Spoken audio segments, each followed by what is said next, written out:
Sveiki kanalo žiūrovai, šiandieną jau esame netoliese mūsų atstatomo buto ir šioje laidoje matysite pirmuosius du etapus.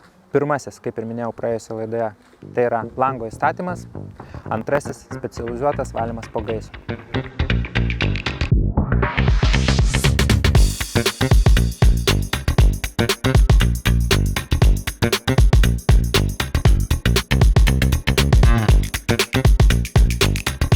Taigi, mėly žiūrovai, einame prie kito etapo, tai yra specializuotas valymas po gaisro. Supažindinu jūs su mano kolega valymo projektų vadovu Pijumi. Labas, Pijau. Labas, Pranai.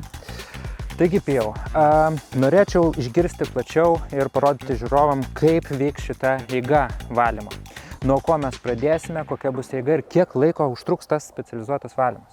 Tai kalbant apie pačią eigą, šis atvejis nėra mums išskirtinis, turint omenyje mūsų patirtį. Taikysime įprastas technologijas. Su pirma pradėsime nuo visiškai suniokoto turto, kurio neįmanoma atstatyti pašalinimo, paviršių atlaisvinimo. Na ir tuomet jau taikysime įprastas savo technologijas. Būtent šiuo atveju, kadangi matėme, jog didžioji dalis buto yra padengta tapetais, ar ne, tai jos lygiai taip pat pašalinsime nuo sienų ir mažoji buto dalis yra labai smarkiai pažeista karščio, labai stipriai suodis yra įsigėręs į betoną, į sienas, ar ne. Čia tikriausiai sudursime su sudėtingąja dalimi, kuomet reikės pašalinti visą giluminį suodį, visą kvapą įsigėrusi giliai į sienas.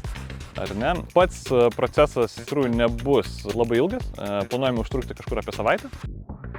Na ir pabaigus visus valymo darbus, pritaikysime specialią kvapo naikinimo technologiją, ar ne, ozonavimą, jeigu konkrečiai.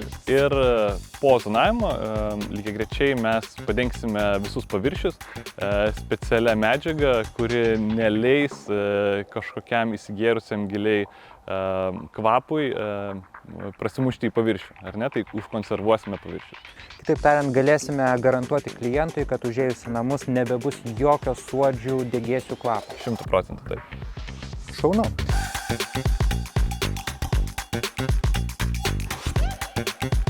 Taigi, žiūrovai, jau ketvirta diena. Pijau, ką turime čia, kas yra padaryta ir kas dar laukia. Na, kaip ir akivaizdžiai matome, ar ne, kaip ir buvo planuota, pašalinome nuo sienų tapetus. Tapetai, kadangi buvo gana smarkiai apdegę, suodis buvo praskverbęs ir už jų, tai nuvalėm suodžius visus gaisro padarinius nuo sienų, pašalinome gaisro padarinius nuo lubų, nuo grindų, pašalinome linoleumą. Na ir sekantis etapas laukia kvapo šalinimas, ar ne, tai kaip ir minėjau, taikysime ozonavimą. Ir lygiagrečiai konservuosim paviršius specialiom mūsų medžiagom. Ir ką tas konservavimas duoda?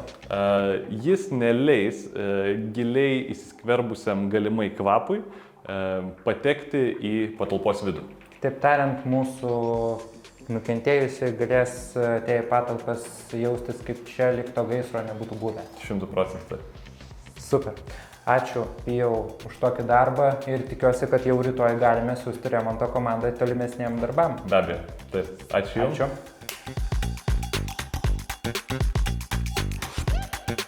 Taigi, valymo darbai pabaigti, kvapas panaikintas, kvapų konservavimas atliktas ir kitoje serijoje jau galėsite pamatyti tolimesnius apdailos darbus. Tai bus tinkavimo darbai, glaistimo darbai, tapetavimas ir visi likę apdailos darbai.